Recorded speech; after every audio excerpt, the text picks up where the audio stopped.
جا رہے ہیں. فرمایا تو نے میرے بیٹے کو کھایا؟ سرکار میں ادب والا ہوں، بے ادب نہیں ہوں، میں پہچان رکھتا ہوں. یہاں شیخ سعدی نے ایک بڑی خوبصورت بات کی ہے، وہ بات بڑی اصیل ہے.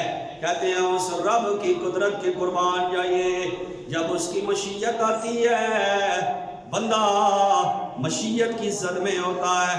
آپ کہتے ہیں میں اس بات پر حیران ہوں، بیٹا ساتھ ہی کنان کے پاس کنویں کے اندر ہے اور یعقوب علیہ السلام سے وہ پردے میں رکھ دیا جاتا ہے اور مصر سے قمید چلتی ہے تو کہتے ہیں مجھے یوسف کی خوشبو آ رہی ہے. جب مشیت غالب آتی ہے ایسا، جب مشیت غالب آتی ہے تو ساتھ کنویں میں پڑے ہوئے یوسف بھی پردے میں آ جاتے ہیں. اور جب مشیت غالب آتی ہے تو ادھر سے قمید چلتی ہے اور ادھر سے کہتے ہیں اگر تم یہ نہ کہو لولان تو فندون کہ بابا سفیا گیا ہے، بوڑھا ہو گیا ہے، تو بچوں 40 سال کے بعد آج مجھے یوسف کی پھر خوشبو آ رہی ہے. اگر یہ یعقوب کے سونے کی ہمت کا عالم ہے تو آمنہ کے لال کے سونے کی ہمت کا کیا عالم ہوگا. اگر نبی یعقوب کی کہ موزے کا یہ عالم ہے تو رسول اللہ کے موزے کا کیا عالم ہوگا. جبھی تو میرے امام نے کہا تھا باقیوں کو رب نے موزے دیے لیکن رسول اللہ کو اللہ نے موزہ بنا کر بھیجا ہے. موجزے انبیاء کو خدا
یعقوب سے کلام کرتا ہے اور کہتا ہے میں نے یوسف کو نہیں کھایا. فرمایا جا رہے کدھر ہو؟ کہنے لگا کنان میں کوئی اور نہیں ہے، میرا ساتھی میں تنہا رہتا ہوں لیکن میں جا رہا ہوں فلاں علاقے کے اندر، اس علاقے کے اندر فلاں پہاڑ کے ساتھ، اس پہاڑ میں میرا فلاں رشتہ دار ہے، میں اس کے پاس جا رہا ہوں. حضرت یعقوب علیہ السلام نے فرمایا کس لیے جا رہے ہو؟ کہنے لگا ہمارے کانوں میں ایک روایت نبیوں کی پہنچی ہے، بنی اسرائیل کے نبیوں کی بڑی اصیل روایت، بڑی خوبصورت سابقہ نبیوں کی روایت پہنچی ہے، جو اپنے دوست سے، رشتہ دار سے، اپنے باپ کے رشتہ دار اور تعلق والے سے، کسی تعلق والے سے ملنے کے لیے، اللہ کی رضا کے لیے ملنے کے لیے جاتا ہے، اللہ ہر قدم پر کبیرہ گناہ معاف فرما کر درجوں میں بلندی عطا فرما دیتا ہے.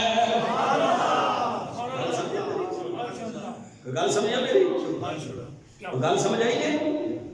اے گل ہے صدیاں پرانی جناب روایت، صدیاں پرانی روایت جو اپنے دوست سے ملنے کے لیے، اپنے رشتہ دار سے ملنے کے لیے، اپنے باپ کے تعلق والے سے ملنے کے لیے نکلتا ہے، اللہ ہر قدم پر درجہ بلند فرما دیتا ہے. واہ بھائی واہ.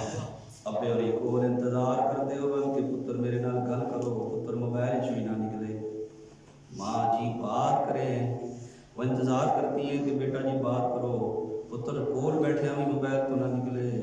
سرکارہ فرمایا حدیث میرے نبی نے بتائی ہے، حدیث میرے نبی نے بتائی ہے. القصائص الکبریٰ میں صحابہ کو سنائی، بھیڑیے کی گفتگو کو سنایا کس نے؟ رسول اللہ نے سنایا. قربان جائیں صدیاں گزر گئی اس سائنٹیفک دور کے اندر، الیکٹرانکس کے دور کے اندر، جب ہر بندے کی زندگی کیلکولیٹڈ ہو گئی ہے.